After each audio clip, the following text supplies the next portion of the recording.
नमस्कार। सत्य हिंदी के इस खास कार्यक्रम द विजय त्रिवेदी शो में आपका स्वागत है। मैं हूं विजय त्रिवेदी।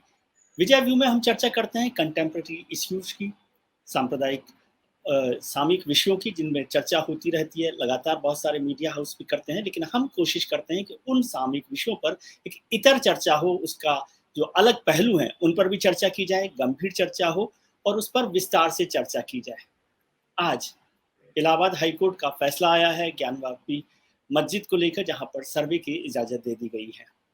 इसका क्या मायने हैं और जो प्लेसेस ऑफ वर्शिप एक्ट है उसका क्या मतलब होगा, इन सब चीज़ों से आगे बढ़कर क्या ये सुप्रीम कोर्ट में मसला जाएगा तो कहाँ तक पहुँचेगा, इन सब पर चर्चा करने के लिए हमारे साथ बेहद खास मेहमान, विद्वान, कानून के विद्वान हैं अश्वनी दुबे साहब, सुप्रीम कोर्ट के सीनियर एडवोकेट हैं। वो हमारे साथ हैं, मेरे मित्र भी हैं, लेकिन बेहद गंभीर तरीके से कानून को समझते हैं। अश्विनी जी, आपका बहुत बहुत स्वागत है। पहले तो मुझे समझाइए, आज जो फैसला आया है इलाहाबाद हाई कोर्ट का, उसका मायने क्या है? देखिए, बहुत बहुत धन्यवाद विजय जी आपके इस शो के लिए। और सत्य की हमेशा विजय होती है, इस बात को हम सब मान के चलते हैं। देखिए, बड़ा ये एक ऐसा विषय है जिस विषय पर सुप्रीम कोर्ट से लेकर, हाई कोर्ट से लेकर और डिस्ट्रिक्ट कोर्ट तक तीनों जगह वाद चल रहा है। अब सवाल जो अभी फैसला आया इलाहाबाद हाई कोर्ट ने कहा कि एएसआई का सर्वे करने में, यानी अनुसंधान करने में, खास तौर से ज्ञानवापी मास्क का जो एरिया है उसमें कोई गुरेज नहीं है, क्योंकि प्लेसेस ऑफ वर्शिप एक्ट 1991 जिसका हवाला दिया जाता है, प्लेसेस ऑफ वर्शिप एक्ट अनुसंधान करने से नहीं रोकता है। और लिहाजा देश की एक स्टैट्यूटरी बॉडी, कॉन्स्टिट्यूशनल बॉडी, अगर उसके एक्सपर्ट्स जाकर के साइंटिफिक इन्वेस्टिगेशन करते हैं और इन्वेस्टिगेशन करके वो रिपोर्ट कोर्ट को सबमिट करते हैं, तो प्लेसेस ऑफ वर्शिप एक्ट की एप्लीकेबिलिटी नहीं होगी। यानी वो उस रिपोर्ट में ये साबित होगा कि वहां क्या क्या कलाकृतियां हैं, क्या चिन्ह है, किस धर्म के चिन्ह है, कैसे चिन्ह है, क्या वो मुस्लिम धर्म के, हिंदू धर्म में है, या कौन सी दीवार पर क्या है, वो सब बातें। तो इलाहाबाद हाईकोर्ट ने डिटेल्ड ऑर्डर में, जो डिस्ट्रिक्ट कोर्ट का ऑर्डर था, डिस्ट्रिक्ट जज का ऑर्डर था, उस ऑर्डर को अपहेल्ड कर दिया, अफर्म कर दिया।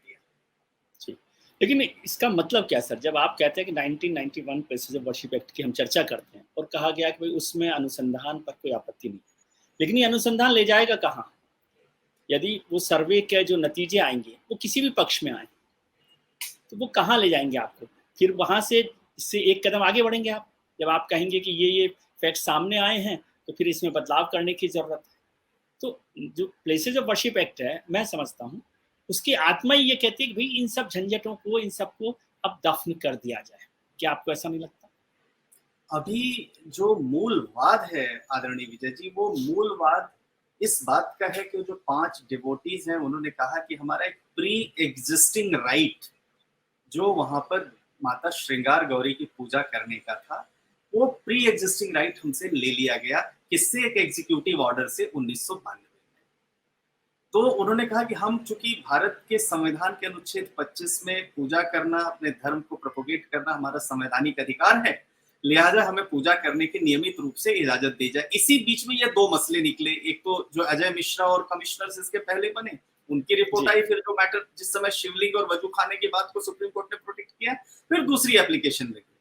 अभी ये विषय नहीं है अदालत के सामने कि उस प्लेस को, उसका रिलीजियस जो कैरेक्टर है, कन्वर्ट किया जाए। तो उस पर बहरहाल चर्चा वो क्योंकि करना प्रीमेच्योर होगा, परंतु अभी के कॉन्टेक्स्ट में। लेकिन मुस्लिम पक्ष का कहना, सर मुस्लिम पक्ष का कहना यही है ना।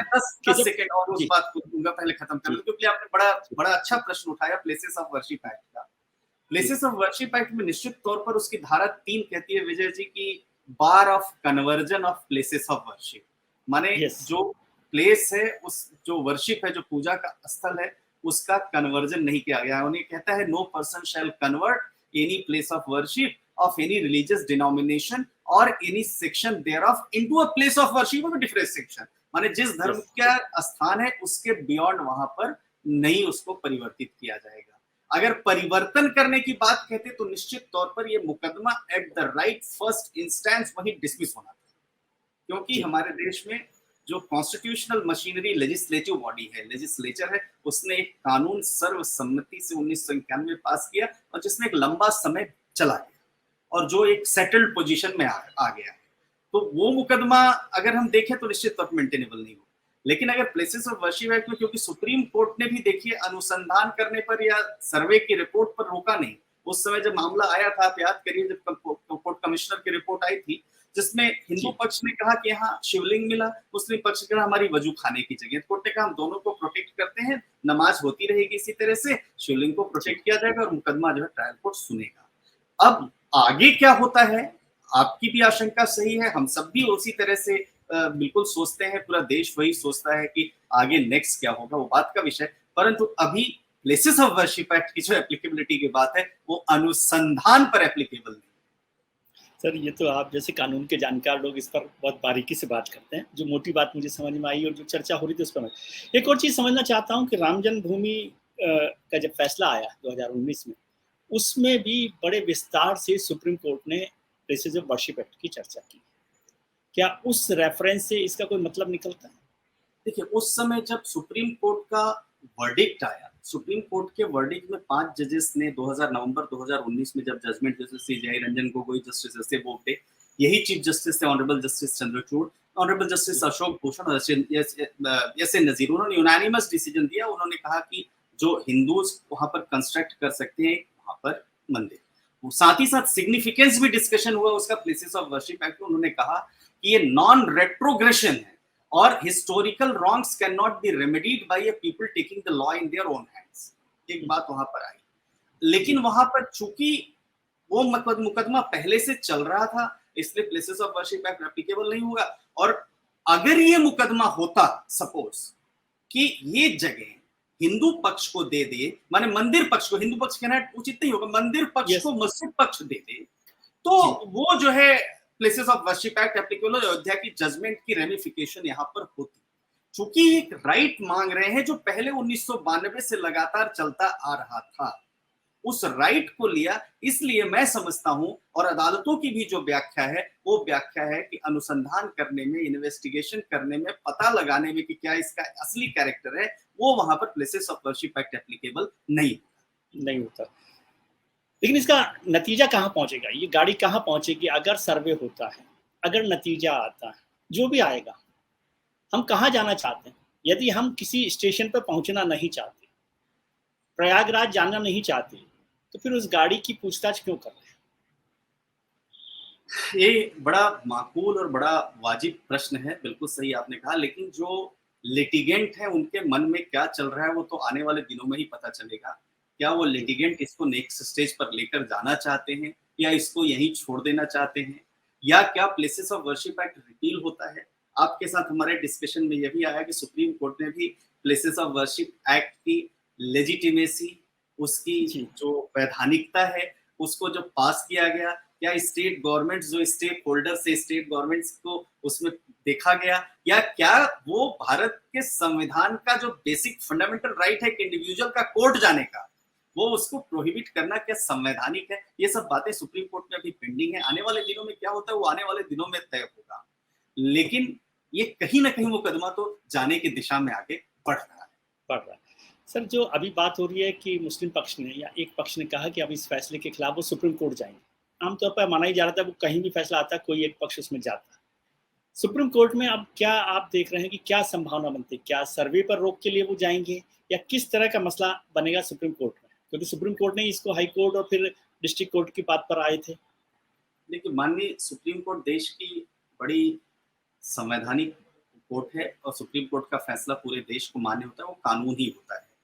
अब माननीय सुप्रीम कोर्ट के सामने एक पहले वाद है ही है। अब इस वाद में अगर अपने विजडम से लगता है कि एसआई सर्वे पर रोक नहीं लगानी चाहिए, इलाहाबाद हाई कोर्ट का और ट्रायल कोर्ट का फैसला सही है, तब तो मान के चलिए कि उस पर रोक नहीं लगेगी। लेकिन अगर कोर्ट को लगता है कि एएसआई के परव्यू में नहीं है, कहीं ऐसा ना हो कि ये अगले इस स्टेप को लेकर के फिर मांग होने लगे जब इसका कैरेक्टर, रिलीजियस कैरेक्टर ही जो है किसी और धर्म का है, तो बार ऑफ कन्वर्जन रिलीजियस कैरेक्टर को चेंज करने पर है, तो इसका रिलीजियस कैरेक्टर ही दूसरा है। तो माने अगर हम देखें तो 1947 जो कट ऑफ डेट दी गई उस कट ऑफ डेट में भी है वो, लेकिन आने वाले जो लिटिगेंट्स हैं वो तय करेंगे, हम और आप फिर इस पर डिस्कशन करेंगे। परंतु माननीय सुप्रीम कोर्ट अपने विजडम से बड़ा बैलेंस्ड ऑर्डर पास करेगा इस देश के जो हजारों वर्षों का इतिहास और हजारों वर्षों आगे का जो आने वाला है उसको देखते हुए, ताकि आपसी सौहार्द लोगों में बना रहे। फिलहाल ये हिंदू और मुस्लिम नहीं बल्कि मस्जिद और मंदिर कमेटी के बीच में लिटिगेशन चल रहा है। जी, एक और चीज़ सर, 2 एक्ट की और चर्चा हो रही है, 2 कानूनों की और चर्चा हो रही है। एक है 1983 का काशी विश्वनाथ टेम्पल एक्ट, जो मैं देख रहा था उत्तर प्रदेश का है। दूसरा वक्फ बोर्ड का जो 1985 का एक्ट है, उसकी भी काफ़ी चर्चा हुई है।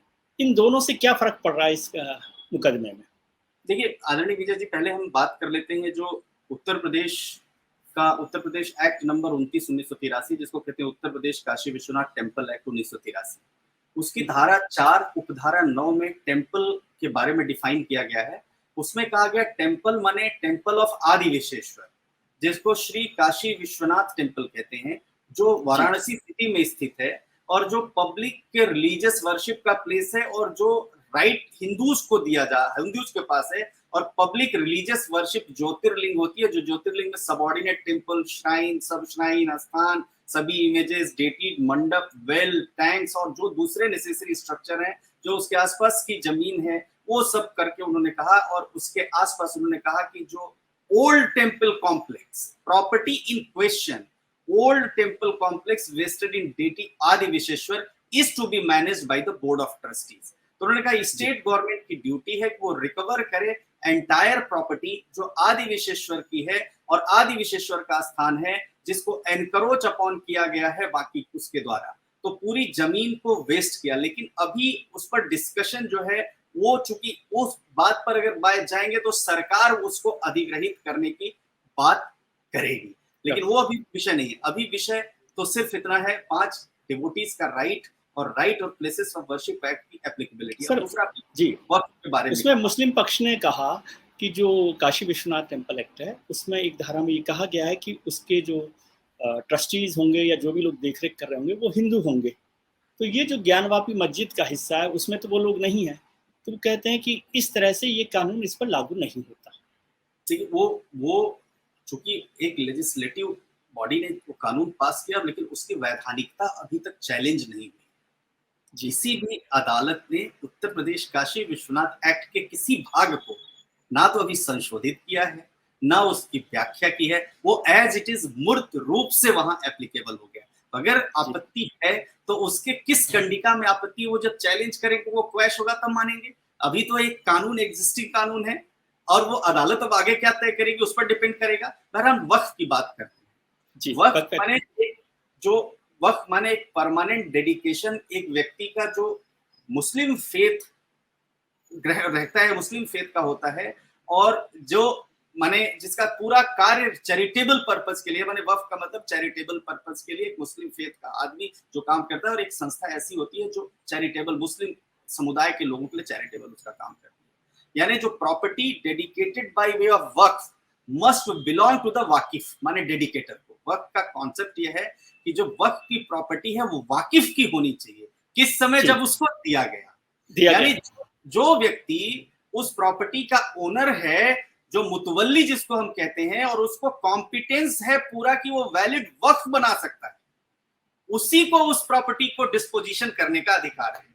तो ये भी बड़ा व्याख्या का विषय है कि जिस समय, अगर मान के चलिए कि 1669 में तो वक्फ एक्ट नहीं था जी, वक्फ एक्ट तो बाद में आया, तो 1669 में जो जिसने उसको दिया, क्या वो वास्तव में वाकिफ था वक्फ की परिभाषा के मुताबिक? ये भी एक बड़ा प्रश्न है। लेकिन वक्फ एक्ट भी हमारे देश का एक संवैधानिक एक्ट है जिसको पार्लियामेंट ने पास किया है और समय समय पर उस पर संशोधन हुए हैं, वो भी समय बताएगा। फिलहाल इस पर डिस्कशन होगा। मेरी जो समझ है वक्फ की, वो वक्फ के मतलब यह है कि जो वक्फ है मस्ट बिलोंग टू, जो लॉ है वो लॉ कहता है must belong to the waqif at the time of dedication. जी सर, एक और चीज़ समझाइए मुझे कि जब मैं 1983 का ये काशी विश्वनाथ टेम्पल एक्ट देख रहा हूँ, उस समय कांग्रेस की सरकार है, श्रीपति मिश्र वहाँ पर मुख्यमंत्री, ठीक है। उस समय तो राम जन्मभूमि का मुद्दा भी बहुत बड़े तरीके से नहीं उठकर आया था। क्या आवश्यकता पड़ी थी उत्तर प्रदेश सरकार को या विधानसभा को इस तरह का कानून बनाने की? पहली बात, इसको मैं समझना चाहता हूँ। दूसरी बात, जो ये मसला चल रहा है, जो कोर्ट में चल रहा है, ज्ञानवापी का मसला पहली बार 1991 में आया कोर्ट में, डिस्प्यूट जब शुरू हुआ। उसके काफी महीने बाद, करीब करीब 6 महीने बाद, सितंबर 1991 में प्लेसेस ऑफ वर्शिप एक्ट आया है। इसका कुछ थोड़ा सा समझा सकते हैं मुझे, क्या देखिए, मतलब? प्लेसेस ऑफ वर्शिप एक्ट तो तब आया जब बाबरी डेमोलिशन के बाद, बात जिस समय देश में ऐसा लगा कि दो समुदाय आपस में लड़ेंगे और अगर लेजिस्लेटिव बॉडी इस पर लॉ नहीं बनाएगी, और एक लॉ तो ये बहुत सारे मुकदमे पूरे देश में डाले जाएंगे और बहुत सारे लोग जो है मुकदमा भी डालेंगे और प्रॉपर्टीज को अपना एनकरोच करने की कोशिश करेंगे, लेने की कोशिश करेंगे। वो एक्ट उस समय आया, उस समय भी जो अपोजिशन था, अपोजिशन ने विरोध भी किया एक्ट लाने का। अब काशी विश्वनाथ एक्ट की बात करते हैं जो 1983 में आया। काशी विश्वनाथ एक्ट जिस समय आया उस समय तो ये डिस्प्यूट भी नहीं था, जी, उस समय इसीलिए तो मुकदमा भी नहीं डला हुआ था। उसके पहले जी, एक 1936 में मुकदमा दीन मोहम्मद का जरूर था, और दीन मोहम्मद ने तत्कालीन ब्रिटिश सरकार के खिलाफ मुकदमा डाला था, जिसमें वहां का जो मैनेजमेंट है मंदिर का, वो पार्टी नहीं था। तो एएस अटेलकर करके एक साइंटिस्ट थे, एएसआई के ऑफिसर थे, उनकी रिपोर्ट भी आई थी। वो रिपोर्ट बड़ी सिग्निफिकेंट है, भले ही हिंदू पक्ष उसमें पार्टी नहीं था, लेकिन वो उस रिपोर्ट में ये कहा गया कि ये जो जगह है, ये जगह ऐसा लगता है कि बहुत सारी चीजें आई जो आज भी तमाम, वो सब जी, डिस्कशन का विषय नहीं है। जी, दीन मोहम्मद का मुकदमा उस समय के जो एविडेंसेस हैं, जो विटनेसेस की टेस्टिमनी है, वो जरूर इस केस में इंपॉर्टेंट होगी। प्लेसेस ऑफ वर्शिप एक्ट जरूर एप्लीकेबल होगा, इंपॉर्टेंट होगा। उत्तर प्रदेश काशी विश्वनाथ एक्ट की क्या रिलेवेंस होगी, ये सेक्शन 25, आर्टिकल 25 में जो राइट मांगा जा रहा है सिविल सूट मान करके, मैं नहीं समझता कभी उसकी अभी की तारीख में कोई रिलेवेंस है, क्योंकि अभी की तारीख में जो सूट है वो सिर्फ सिंपल सा सूट है कि हमें जो है यहाँ पर पूजा करने की इजाजत दी जाती है। लेकिन इसमें ये भी है कि सूट में क्या होता है कि जब कोई बात, आपने कोई आरोप लगाया और हमने उसको मान लिया, तो वहां पर डिग्री पास हो जाती है। तो इसको खत्म करने का एक तरीका ये भी है कि एक प्री एग्जिस्टिंग राइट अगर है, तो जिस पक्ष से मांग की जा रही है, बोले ठीक है भाई 1992 से तो आप करते ही थे पूजा, आप आकर के रोज करो ना पूजा जहां आप करते थे। तो इस विवाद को अंत करने का एक विषय यहां पर भी है, भाई आप जहां 1992 से पहले पूजा करते थे और करते थे, ये एडमिटेड फैक्ट है, ये जी, हम सब जानते हैं कि वहां माता श्रृंगार गौरी पूजी नियमित रूप से होती थी, जो अब जी। साल में एक बार होती, तो बोले वो पूजा करो, बाकी स्थान जहां रहता वहां रहता। लेकिन इसको लार्जर स्कोप में बढ़ाने के लिए किसी भी पक्ष ने कोई कमी नहीं नहीं छोड़ी। रखी। यही असली बात है, क्योंकि पूजा का विवाद तो खत्म हो सकता था आसानी से कि पूजा आज को भी खत्म हो बढ़ाया। सकता है अगर जी, दूसरा पक्ष आकर के, भाई आप जहां पूजा करती थी, आप लोग हमारे बहने हैं, जहां आइए ना, वही रास्ता खुला हुआ है आपके लिए, रोज पूजा करिए आप। तो ये खत्म हो सकता है, क्योंकि सूत्र तो मात्र इतना सा ही है। तो एक और बात फिर से समझना चाहता हूँ, 19 वो प्लेसेस ऑफ वर्शिप एक्ट को लेकर, 1991 सुप्रीम कोर्ट में उसका मसला चल रहा है। ठीक है, आपने कहा कि जब ये बना था कानून संविधान संसद में, तो उस समय बहुत सारे लोगों ने विरोध किया था। जिन लोगों ने विरोध किया वो 16 साल सरकार में रहे हैं देश में उसके बाद से, मोटे तौर पर। क्या विरोध करने वाले लोग इस कानून को नहीं बदल सकते, क्यों सुप्रीम कोर्ट का इंतजार कर रहे हैं? और सुप्रीम कोर्ट में भी कोई इस तरह से पक्ष नहीं रखा गया है कि इस कानून को बदलना है। और अगर नहीं बदलना है तो फिर इस अलग अलग तरीके से विवादों के रास्ते क्यों खोले जा रहे अब उस प्रश्न का उत्तर आप भी जानते हैं, हम भी जानते हैं। जहां सब कुछ अगर राजनीतिक चश्मे से देखा जाए, देखिए इसमें तो मुकदमा किसी और का, राजनीतिक लाभ कोई और ले रहा है। लड़ाई हैं? जी, विष्णु शंकर जैन जी, हरिशंकर जैन जी और राखी सिंह और ये सब तमाम लोग जो कर। डिपोटीज है, सीता साहू, ये लड़े मुकदमा, ये लड़े, और जो उसके पीछे राजनीतिक लाभ लेने की कोशिश हो, वो राजनीतिक पार्टियां लें। जो आज अगर एक कोई चीज ऐसा लगता है किसी पॉलिटिकल पार्टी को कि गलत हुआ है, उस समय नहीं करना, उसको निश्चित तौर पर रखना चाहिए। लेकिन ये भी आपको देखना पड़ेगा कि देश का सौहार्द नहीं बिगड़े, इसकी जिम्मेदारी सरकार की होती है। सरकार किसी एक इंडिविजुअल की नहीं थी, सरकार इस देश में रहने वाले सारे सिटीजन्स की है, और सरकार की अकाउंटेबिलिटी बनती है कि लोग जो हैं, लोगों के बीच में किसी रिलीजियस या कास्ट के बेसिस पर डाइवर्जन नहीं हो, और उनके लिए सारे रिलीजियस स्ट्रक्चर्स को मेंटेन करना इक्वली इंपॉर्टेंट होता है। ये कॉन्स्टिट्यूशनल राइट है। लेकिन अब जी, सुप्रीम कोर्ट में चूंकि हमारे आदरणीय अश्विनी उपाध्याय जी ने मुकदमा डाला ही है, वो जी, मुकदमा पेंडिंग है, उस पर क्वेश्चन ऑफ लॉ फ्रेम हो चुका है। अदालत किस नतीजे में पहुंचती है? अदालत अगर ये कह दे नहीं भाई आप जाओ, पार्लियामेंट ही देखेगी, पार्लियामेंट का कानून हम कैसे क्वेश्चन कर रही है, अदालत कहते नहीं नहीं इसका ये सेक्शन गलत है, तो कुछ हजार और मुकदमे ऐसे ही डल जाएंगे जी भाई। यही होगा, एक डला है, अगर सेक्शन 3 को हटा दिया जाए, सेक्शन 4 को जो बार ऑफ का मतलब सिविल कोर्ट जुरिस्डिक्शन नहीं है, तो कुछ हजार मुकदमे और हो जाएंगे। तो अब कोर्ट किस तरीके से इंटरप्रेट करता है कि एक सेक्शन को खत्म करता है, बहुत सारे सेक्शंस को खत्म करता है, क्योंकि प्लेसेस ऑफ वर्शिप में 3 बहुत महत्वपूर्ण और बातें हैं। एक तो एक जो एएसआई प्रोटेक्टेड बिल्डिंग है, वहां प्लेसेस ऑफ वर्शिप एक्ट लागू नहीं है, क्योंकि खंडवा में आप देखिए, खंडवा में एएसआई ने प्रॉपरली जा करके इन्वेस्टिगेशन किया। दूसरा, जिसको 100 साल से ज्यादा पुरानी जो बिल्डिंग है, उसको 100 साल से पुराना बिल्डिंग हो, वहां places of worship act applicable नहीं हो। तीसरा, मॉन्यूमेंट कोई अगर, तो ये 3 बातों का तो प्लेसेस ऑफ वर्शिप एक्ट में एग्जेम्पशन भी है।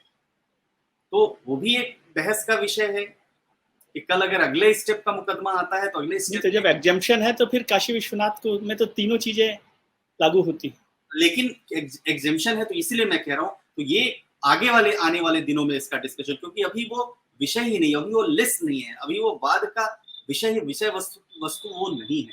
फिर भी ये मुकदमा इस बात को कह के खत्म हो सकता है कि आप आइए और पूजा करिए, आपका जो स्थान है, हम हमारा जो स्थान है वहां उसी तरह से नमाज पढ़ते रहेंगे, हमारा आपका जो स्थान है वो पूजा करते रहेंगे। ये इस पर तो चर्चा होती रहेगी, लेकिन एक छोटी सी बात समझा दें। वैसे तो फैसला जो सुप्रीम कोर्ट का होगा, आपको क्या लग रहा है नेक्स्ट स्टेप क्या हो सकता है इसमें सुप्रीम कोर्ट की तरफ से? अभी देखिए, अभी यदि लीगली हम देखें तो मस्जिद पक्ष सुप्रीम कोर्ट आएगा, सुप्रीम कोर्ट में ऑलरेडी पहले से मुकदमा एक पेंडिंग है, उसके साथ ये जो इलाहाबाद हाईकोर्ट का ऑर्डर है वो चैलेंज होगा, और इलाहाबाद हाईकोर्ट उसके बाद 2 ऑर्डर्स या तो कर दे, ठीक है एएसआई जो सर्वे कंडक्ट करेगा उसकी रिपोर्ट पब्लिश नहीं करेगा, जो इन्वेस्टिगेशन रिपोर्ट होगी वो आएगा, या एएसआई सर्वे नहीं करेगा। 2 ही बातें होंगी, क्योंकि अब तो जो सर्वे होगा वो बड़े साइंटिफिकली एडवांस तरीके से होगा, तो तोड़फोड़ जैसी कोई चीजें तो है ही नहीं है, तो कार्बन डेटिंग से पता चल जाए कितने साल पुराना क्या वो है। तो यही 2 बातें हैं, इन्हीं 2 बातों पर होगा, और मुझे लगता है कोर्ट बड़ा बैलेंस्ड और विजडमफुल ऑर्डर देगा जैसा पहले भी दिया। मतलब आपकी बात समझूं तो आप मुझे करेक्ट कर सकते हैं कि मसला भले ही अभी पूजा को लेकर हो, श्रृंगार देवी की पूजा का मसला हो या एएसआई के सर्वे का हो, लेकिन ये ट्रेन कहीं और जाने वाली है। वो हो सकता है, बिल्कुल जा सकती है, तो ट्रेन यहाँ पर डिस्कशन होकर के आपसी बात से सौहार्द से खत्म भी हो सकता है, क्योंकि ये भी एक एडमिटेड फैक्ट है कि पूजा करने के लिए मंदिर चाहिए, लेकिन नमाज पढ़ने के लिए मस्जिद नहीं चाहिए, ये लॉ कहता है। तो मस्जिद तो इम्पोर्टेंट फैक्टर नहीं है, लेकिन दूसरा क्या है कि भारत का सौहार्द, भारत का जो यहाँ पर एकता है, बंधुत्व है, वो कैसे होता है, ये आने वाले दिनों में सरकारों के हस्तक्षेप से कोई भी ऐसी चीज नहीं है जो आपसी सहमति से नहीं खत्म हो जाए। हो सकता है दोनों पक्ष थोड़ा थोड़ा आगे बढ़े, मंदिर पक्ष और मस्जिद पक्ष, और हो सकता है इस मामले का एक स्थायी विवाद का हल निकल जाए। बहुत बहुत शुक्रिया सर आपका कि आपने वक्त निकाला, और इतनी व्यस्तता के बाद भी आपने समय दिया, उसके लिए बहुत शुक्रिया। जावेद अख्तर साहब की 2 लाइन मुझे याद आ रही हैं कि ये बता दे मुझे जिंदगी, ये बता दे मुझे जिंदगी, बेवफा तुम नहीं, बेवफा हम नहीं, फिर वो जज्बात क्यों हो गए, प्यार तुमको भी है, प्यार हमको भी है, फासले फिर ये क्यों हो गए, ये बता दे मुझे जिंदगी। बहुत बहुत शुक्रिया आपका। आप अपना ख्याल रखिए और उनका ख्याल रखिए जो आपका ख्याल रखते हैं। हम उम्मीद करते हैं कि आपका आने वाला कल आज से बेहतर हो। बहुत शुक्रिया, नमस्कार। सत्य हिंदी का ऐप डाउनलोड करें गूगल प्ले स्टोर पर।